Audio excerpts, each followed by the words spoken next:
सूरा यूनिस, कुरान का 10वां सूरा, जो मक्का में नाजिल हुआ। ये सूरा हमें अल्लाह की वहदानियत, कुरान की सच्चाई और ईमान की अहमियत का पैगाम देती है। हज़रत यूनुस अलैहिस्सलाम की कौम का वाक़या। जब वो ईमान लाए तो अल्लाह ने उन पर से अजाब को हटा दिया। ये कुरान में वो वाहिद कौम है जिसे इज्तमाई तौबा के बायस बचाया गया। इस सूरे का मरकजी पैगाम ईमान, तवक्कुल और तौबा अल्लाह की रहमत को खींच लाते हैं।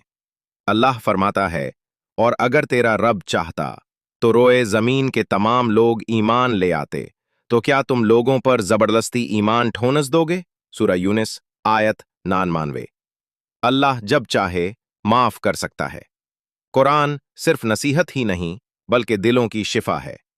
हर कौम को मोहलत दी जाती है, मगर यह हमेशा नहीं रहती। या अल्लाह, हमें कुरान को समझने, इस पर अमल करने और ईमान में मजबूत रहने की तौफीक अता फरमा। आमीन।